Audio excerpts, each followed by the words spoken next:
On this episode of the Dog Pound Outdoors.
Welcome to episode number 20 of the Dog Pound Outdoors. I'm your host, M-Dog, and I want to thank you for tuning in and spending your time right here with me.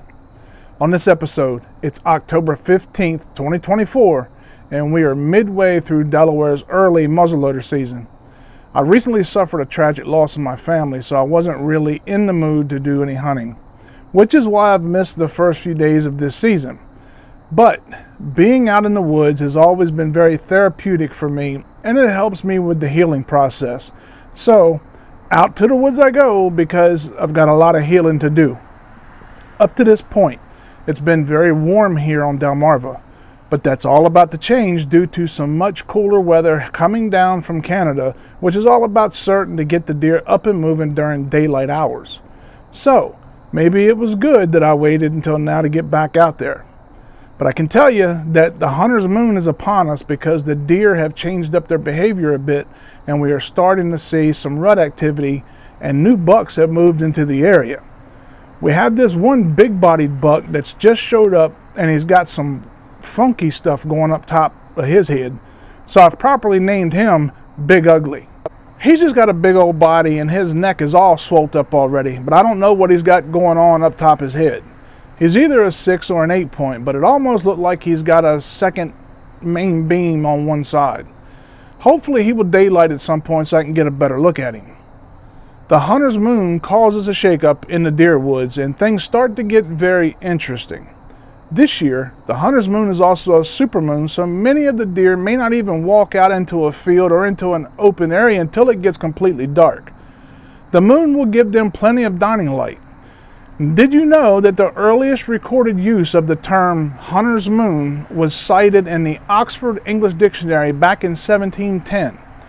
The name was given to the full moon that occurs in October because it was considered a signal for hunters to begin hunting in preparation for the upcoming cold winter.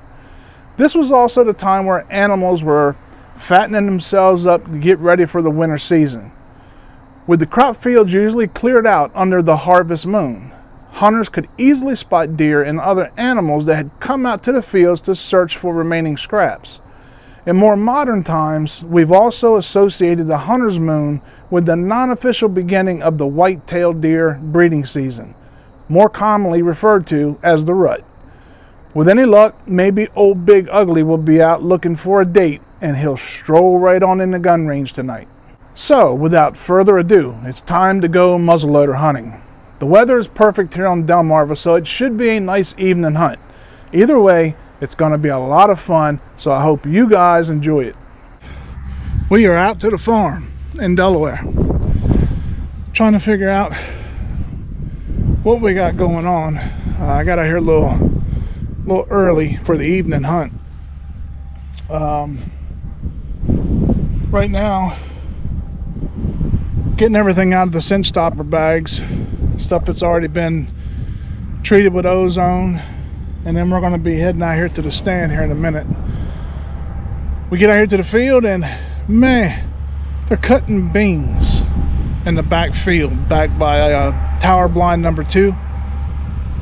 So I think it looks like we're going to be hunting in a short billy skyscraper tonight, which is fine with me.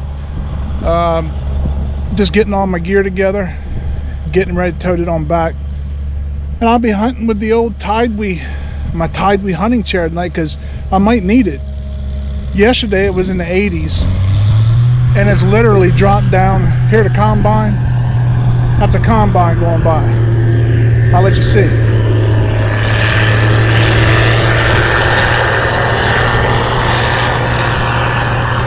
So that's what we're dealing with.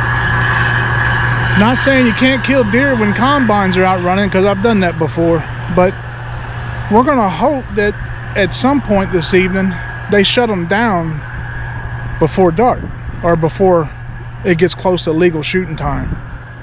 Normally when that happens, it's like a dinner bell to the deer. Anybody who hunts crop fields know what I'm talking about. But that's what we're going to hope for.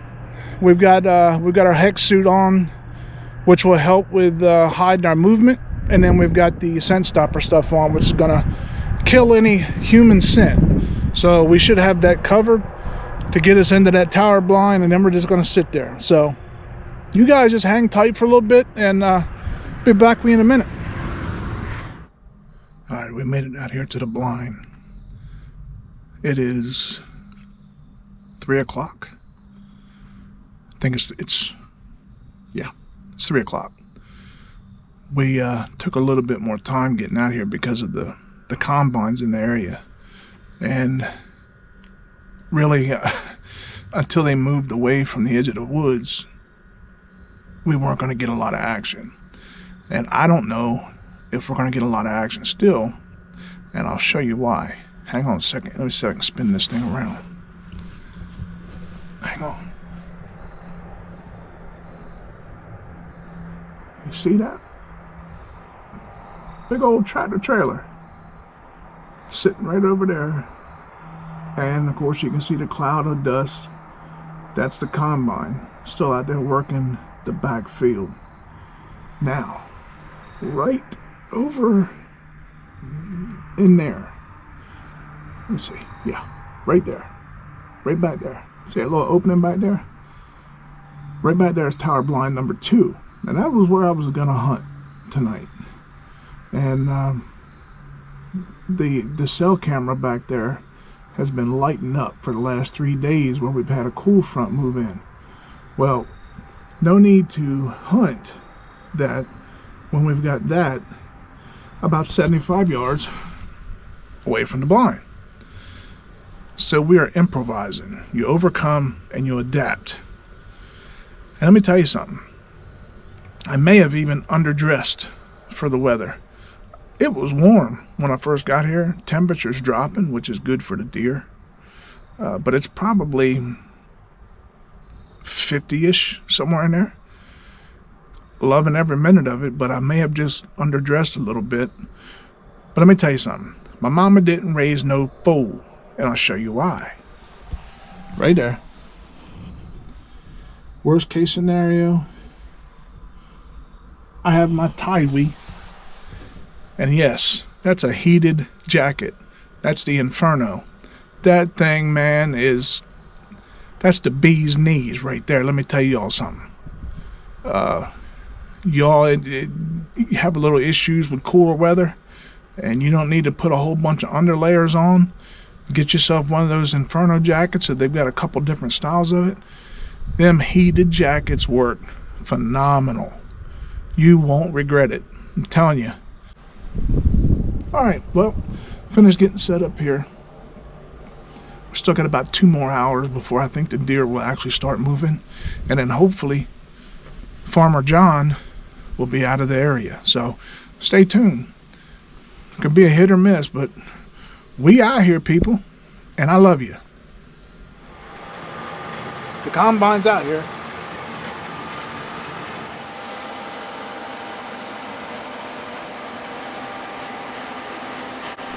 Even though I am deer hunting, this is not the deer I had in mind. Combines aren't in season, and I'm pretty sure they'd be tough to chew.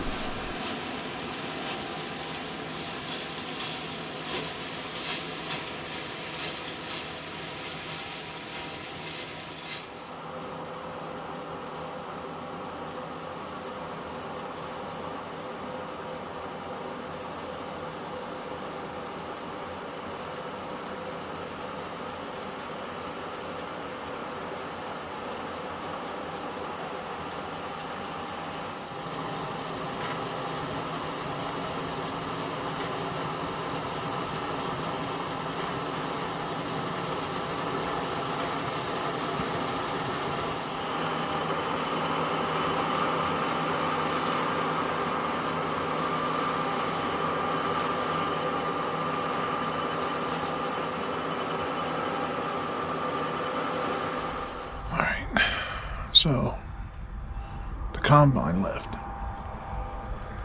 Well, I say he left. He's in the field on the other side of the tax ditch over there.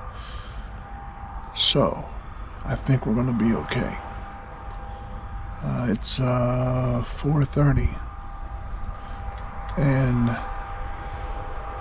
the deer here, I know sunset tonight is at 6:20, so the end, which means legal shooting time, is at 6:50. Deer aren't usually moving, if they haven't been, up until probably around 5:30 in that area at the earliest. So I'm thinking with an hour left to go, I think we're going to be okay. And because we don't have to worry about the trucks or the combine coming back. That's a good thing. Normally, especially with this cool front coming in, because the temperature's steadily dropping, normally those combines act as a dinner bell. It's kind of like a feeder, almost, except much bigger, much more expensive. But I think it may work out. We'll see. If not, hey,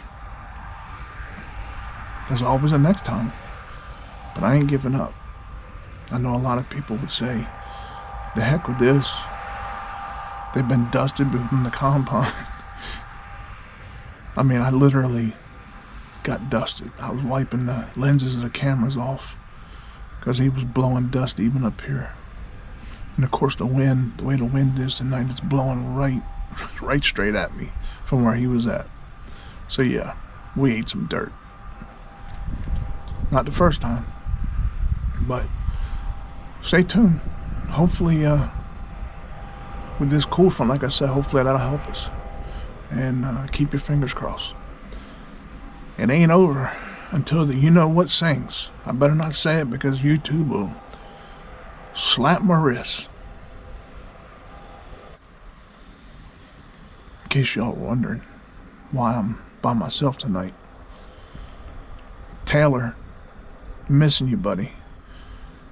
He's got some kind of yuck going on. He must have monkeypox or some kind of bird flu. Seems like he can't shake the cobwebs. So, since I don't want the monkeypox or the bird flu, I made Taylor stay in bed. I miss you. Miss you, Taylor. I'm just kidding y'all. He's got some kind of croup or he's got a nasty bug, but it ain't none of the bad stuff that'll get you restricted.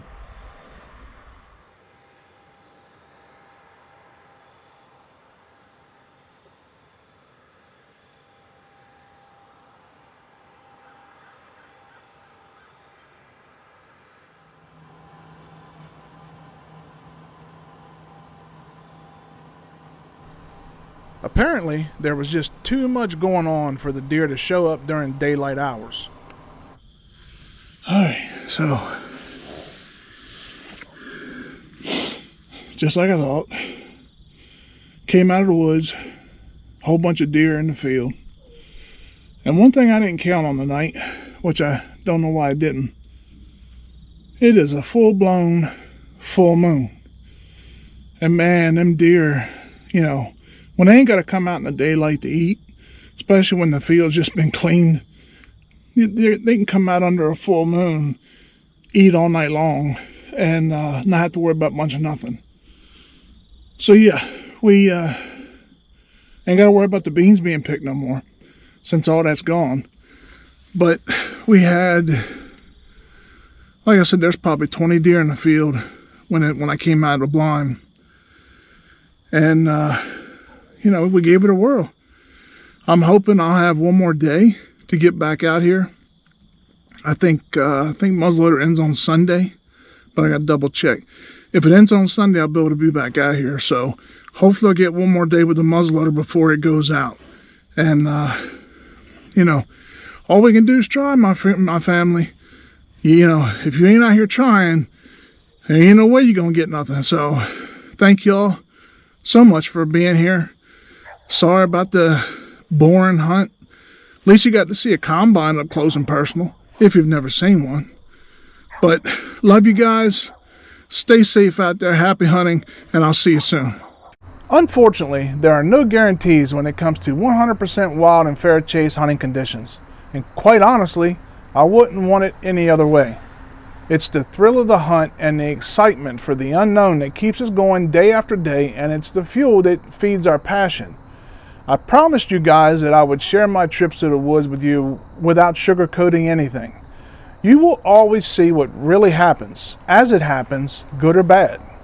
Sometimes things don't work out like we plan, but it's real hunting, and it's what really happens when we go hunting.